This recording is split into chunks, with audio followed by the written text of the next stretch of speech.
All right, got the hot side sent off to the muffler shop, and he said he'd do it, get to it Wednesday. He stays pretty busy down there. So what I'm gonna do today is we're gonna take this bumper cover off. It's pretty easy to do. There's a bolt there, another bolt over there, and it's got these little tab things, and then a bolt there on both sides. And if I'm not mistaken, there's a little plastic piece that goes underneath the bottom of that too. I'll have to take that out. But I think there's some bolts here and a bolt here, if I remember correctly. And we'll take that bumper cover off, and we're going to see about putting that intercooler in here. Because we can go ahead, I'm going to have to get a 4-inch to 3-inch. One of those vibrant couplers. So we know we can already run that from there over to here and then into the intercooler, and then we can run it back out and around, and we're just going to put the intercooler right in there. There's usually an air dam and stuff in there. There's usually a bunch of bumper stuff too, which I took all the bumper stuff out a long time ago, but that's where it's going to go. See how we're going to get that in there. And then when we get the hot side back, we'll go ahead and put it in, tighten up all the V-bands. We'll put the turbo on and hang it, and we'll finish running the intercooler. And then once we get all the pipes run and figuring where the exhaust is going to be, the exhaust is going to go straight down here, down the bottom, and through here, and out the side. Thought about sticking it below the fender, but that ain't gonna work because that's gonna be a big 4-inch pipe. So I'm gonna stick it out the fender, like right there, just straight through there. And the way I did this, guys, I just used an angle grinder, the hot side, the last video, and just, you know, measured everything up, cut it, fitted it, cut it, fitted it. This side right here, I probably took it off and on, which is a pain in the butt to get to that flange. I probably took that one off 15 times. This one over here I only had to do 2 or 3 times. It actually lined up pretty good. So that one, you're just the eBay kit, 2.5-inch stainless steel. Did a straight pop out of the exhaust, and then a 90. And where you can rotate it up here at the exhaust, I figured how the 45 would run perfectly into that out of the exhaust kit, and just angled everything right. This one used a 90 here and then down, and then a 45 over. And if you twist and bend that stuff, and if you cut it just right, measure twice, cut once, you'll get it all to line up. Now on this angle grinder, if you can't get it cut straight with the blade, which is kind of difficult to do sometimes for the angle that you need for them to butt up together, then you can take one of these sanding grinders and kind of sand it down in the spots that you need, you know, flatter or whatever. But I mean, I'll be honest with you, to make that hot side, which I just sit out here and play on my phone, play fetch with the dog more than I work, but it took me about 8 hours to do it all together. But again, most of the time I'm out here, I'm not working on the car. I just sit there, probably smoke a cigarette, and play fetch with the dog, play on my phone a little bit. And then I get up and work on the car a little bit. Then I play on my phone a little bit, play fetch with the dog, smoke a cigarette, work on the car a little bit. I don't get in no hurry. I just get out here. It's kind of like my free time, you know, get away from things and just enjoy myself. So I just take my time, I think about it, and, you know, mess around, you know, don't get in no hurry. It's supposed to be fun for me. It's supposed to be fun, and it is fun for me. But anyway, off track, rambling. Let's take this bumper cover off. So on these right here, I make a special tool for those. Those 2 bolts don't gotta come out, by the way. Make a special tool for these. What I do is I carefully put these in here, making sure not to squeeze it and cut it, and then just pull up, kind of like this. Kind of hard to do with one hand, but they make a special tool for this. But I kind of slide it in there. Yeah, it's kind of hard to do with two hands, or one hand, I mean. Try this one, it looks like it's higher up. Yeah, there we go. Yeah, see? Some of them are a little tougher than others.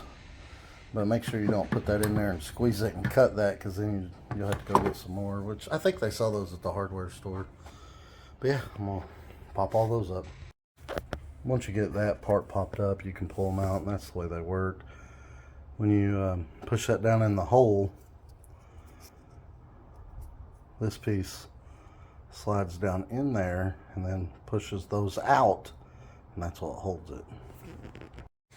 Alright, that side's loose. There were a few more bolts than I thought there were. I've taken this thing off before, but it's been a long time. So that metal plate right there, it went right here. And it had a bolt here, and then the plate, it had two nuts here. See, two nuts, and then a bolt. Two nuts, and then this piece here, it actually bolts to the air dam right there. And then it bolts to the fender around the side, and then the wheel well plastic thing back here, and then bolts around up here. And that usually comes up and clips on the fender, but I cut that out a long time ago, because every time the overflow would overflow, the water would get stuck in there, and get at the track, and water would come out, and they'd drop at you, of course. And then the two screws I forgot to mention, these little bitty screws right there, they're 7mm. The rest of those were 10. That one was a 7, and then there's two right here. This one ain't too easy to get your hand up into. There's a bunch of wires and stuff in there.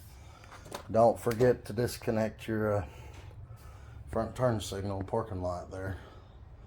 Now we're going to do the same thing on the other side. It should come right off. But again, all this has been taken off before, and the bumper's been taken out of the car.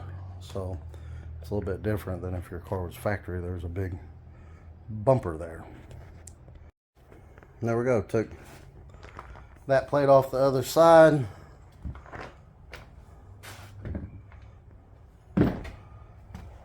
Took these,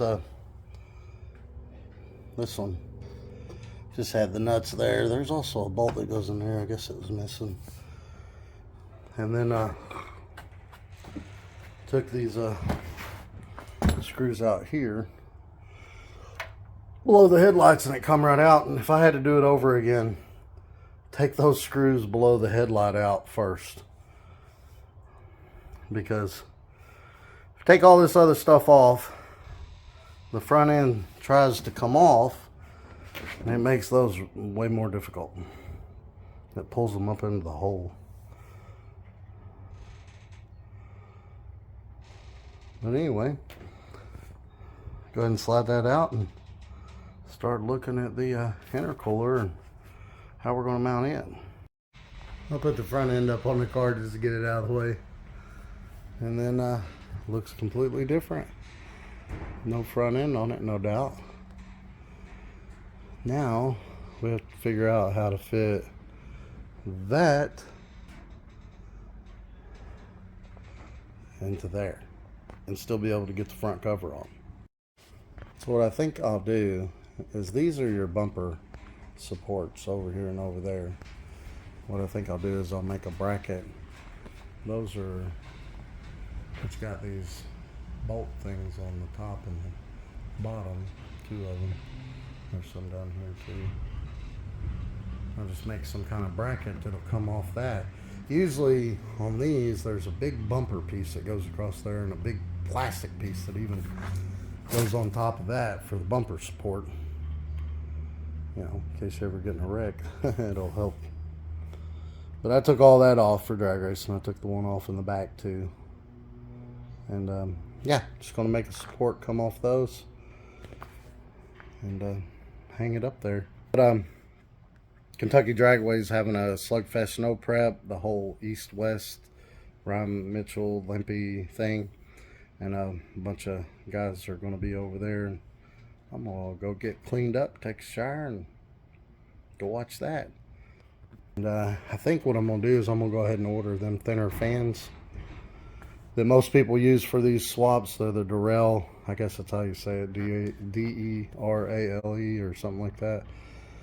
And I'll put the part number down here of the ones people usually use for that. But I'm gonna go ahead and put those on there. And again, for the reason for that, those big fans driving down the highway, those big fans keep the car cool at idle.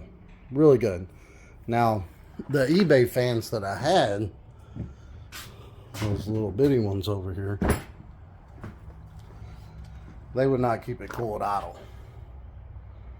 But the car stayed cooler driving down the highway because those little fans, they'd let in a ton of air from just driving down the highway. Now these big fans, see how thick this piece is? They're just not letting in that much air driving down the highway. And it does get hot. It don't get hot, but it gets hotter, and I like it too, driving down the highway. It gets up to 205, 210, which is okay range.